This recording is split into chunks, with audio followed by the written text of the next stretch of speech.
మీ చేతగానితనం ఎక్కడ ప్రజలకు తెలుస్తుందో వీళ్ళు ప్రశ్నిస్తే అన్న భయంతో ఇవాళ వీళ్ళను అరెస్ట్ చేస్తా ఉన్నావు. ఎక్కడికక్కడ బీఆర్ఎస్ పార్టీ నాయకుల మీద కేసులు పెట్టిస్తా ఉన్నావు. అడిగినటువంటి జర్నలిస్టుల మీద కేసులు పెట్టిస్తా ఉన్నావు. మరి ఇది ఒక ఎమర్జెన్సీ కంటే ఎక్కువ నిర్బంధ పాలన ఇవాళ కొనసాగుతా ఉన్నది. ఇది మంచిది కాదు ముఖ్యమంత్రి రేవంత్ రెడ్డి. ఇది ఎప్పుడు కూడా తెలంగాణ సమాజం హర్షించదు. ప్రజలంతా చూస్తూ ఉన్నారు.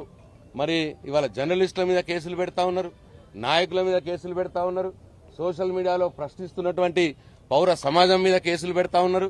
కేసులతోటి పోలీసులతోటి మరి అణచివేయాలని చూస్తే ఇంకా ఉవ్వెత్తున పైకి లేస్తారు తప్పిస్తే ఎవరు భయపట్టోడు ఇక్కడ లేడు. ఇవాళ నేను అడుగుతా ఉన్నా, కౌశిక్ రెడ్డి ఏం తప్పు చేసినాడు? నువ్వు ఎవరైతే నేరపూరితమైన చరిత్ర ఉన్నదో ఆ నేరపూరితమైన చరిత్ర కలిగినటువంటి చక్రధర్ గౌడ్ అనే వ్యక్తి హరీష్ రావు గారి మీద ఎప్పుడో ఫోన్ ట్యాపింగ్ చేశారట అని చెప్పి ఇప్పుడు 2-3 సంవత్సరాల తర్వాత కేసు పెడితే దాన్ని నువ్వు ఎఫ్ఐఆర్ చేస్తావు. మరి ఇవాళ మా కౌశిక్ రెడ్డి ఎమ్మెల్యే గారు కూడా ఈ రీసెంట్ గా నా ఫోన్ ట్యాప్ అయింది, ఎప్పుడో కాదు నెల క్రితమే నా ఫోన్ ట్యాప్ అయింది, నా ఫోన్ ట్యాప్ చేస్తున్నది ప్రభుత్వం అని చెప్పి బంజారాహిల్స్ పోలీస్ స్టేషన్ లో కేసు పెట్టి ఎఫ్ఐఆర్ నమోదు చేయమని అడిగినాడు. ఏం తప్పు చేసినాడు మా కౌశిక్ రెడ్డి? నా ఫోన్ ట్యాపింగ్ అవుతున్నది, కేసు రిజిస్టర్ చేయండి, ఎఫ్ఐఆర్ నమోదు చేయండి అని అడిగినాడు చట్ట ప్రకారం.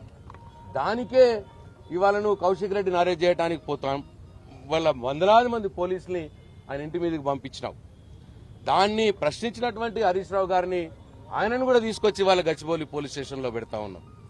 అంటే నువ్వు అరెస్టులు చేస్తే అడగద్దు, నువ్వు హామీలు అమలు చేయక ఎగ్గొడితే అడగద్దు, నువ్వు ఎట్లంటే అట్లా ఒక నియంతలాగా ఇవాళ రాష్ట్రాన్ని పరిపాలించి అందరినీ తొక్కేయాలని చూసే ప్రయత్నం ఏదైతే చేస్తున్నావో రేవంత్ రెడ్డి, అది ఎప్పటికి కూడా సక్సెస్ కాదు. ఎందుకంటే తెలంగాణ సమాజం అంతా చూస్తా ఉన్నది. 3 రోజుల క్రితం కేసులు పెట్టించారు హరీష్ రావు గారి మీద. ఎవరు పెట్టారు కేసు? చక్రధర్ గౌడ్ అనే వ్యక్తి. ఆయన వెనకాల ఒక నేరపూరితమైన చరిత్ర కలిగినటువంటి వ్యక్తి. ఎప్పుడోనట ఆయన ఫోన్ ట్యాప్ చేయించాడంట హరీష్ రావు గారు. అది 3 సంవత్సరాల తర్వాత ఇప్పుడు కేసు పెడతాడట. దాన్ని వీళ్ళు ఎఫ్ఐఆర్ చేస్తారట, దాని మీద చర్యలు తీసుకుంటారట. మరి అదే మా కౌశిక్ రెడ్డి గారు నిన్న పోయి నాకు నెల క్రితమే నా మీద ఫోన్ ట్యాప్ అయింది, మరి చర్యలు తీసుకోండి అని అడిగినాడు, ఎఫ్ఐఆర్ బుక్ చేయండి అని అడిగినాడు. తప్పేం చేసినాడు కౌశిక్ రెడ్డి?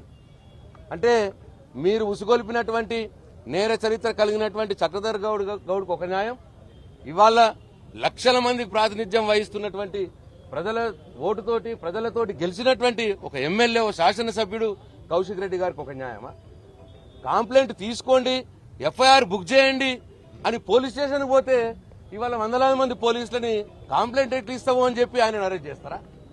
ఎట్లా అరెస్ట్ చేస్తున్నావు మా ఎమ్మెల్యే అని అడిగితే హరీష్ రావు గారు మరి మంత్రిగా పనిచేసిన వ్యక్తి, తెలంగాణ ఉద్యమంలో పనిచేసిన వ్యక్తి, తెలంగాణ రాష్ట్ర సాధనలో కీలక భూమిక పోషించినటువంటి వ్యక్తి, ఇవాళ తెలంగాణ రాష్ట్రంలో అనేక అభివృద్ధి కార్యక్రమాల్లో ప్రత్యక్షంగా పాల్గొన్నటువంటి వ్యక్తి, గత 30 సంవత్సరాలుగా మరి ప్రజా జీవితంలో ఉన్నటువంటి వ్యక్తి, లక్షల మెజార్టీతోటి ఆయన నియోజకవర్గం నుంచి ప్రతిసారి మెజార్టీని పెంచుకుంటూ గెలుస్తున్నటువంటి వ్యక్తి.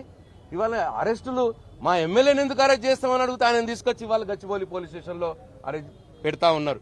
ఇది చాలా తీవ్రంగా ఖండించాల్సినటువంటి చర్య, దుర్మార్గమైన చర్య. మనం అడుగుతా ఉన్నా, బుద్ధిజీవులారా, తెలంగాణ మేధావులారా, ఆ రోజు ప్రశ్నించిన గొంతుకలారా, ఇవాళ మీ గొంతులు ఎందుకు మూగపోయినాయని చెప్పి నేను అడుగుతా ఉన్నా. దయచేసి ఇప్పటికైనా స్పందించండి. తెలంగాణ మేధావి లోకాన్ని నేను కోరుతా ఉన్నా, తెలంగాణ బుద్ధిజీవులు నేను కోరుతా ఉన్నా, ఇటువంటి అక్రమ అరెస్టులపై స్పందించండి. ఈ ప్రభుత్వం నియంతలా వ్యవహరిస్తున్నటువంటి ముఖ్యమంత్రి రేవంత్ రెడ్డి గారిని ప్రశ్నించండి, ఈ ఎమర్జెన్సీ పాలనని వ్యతిరేకించండి అని చెప్పి నేను తెలంగాణ బుద్ధిజీవులకు, తెలంగాణ మేధావి లోకానికి చేతులెత్తి నమస్కారం చేసి మనం చేస్తా ఉన్నా. జై తెలంగాణ, జై కేసీఆర్.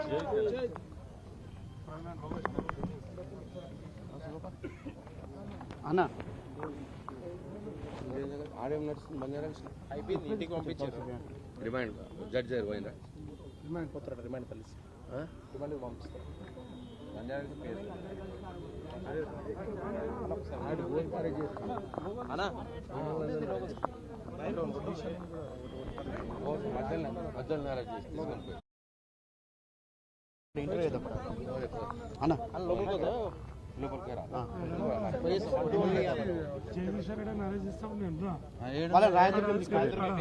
ఇంత ఘోరంగా అంటే ఆయన ఏసీపీ పాపం ఆయన అడుగుతుంటే ఇట్లా లేపి ఇట్లా నూపుతున్నారన్న.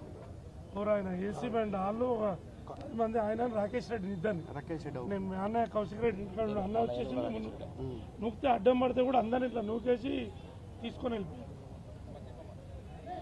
పండుతాంది పాపం మండుతాంది. మినిస్టర్ అట్లా చేస్తున్నాను మేము అందరం ఇంటకైనా ఉంటున్నాం, ఆయన కూడా తీసుకోలేదు. ఆడే కూడా కానిస్టేబుల్ అన్ననే రిటర్న్ మూసుకొని లోపలికి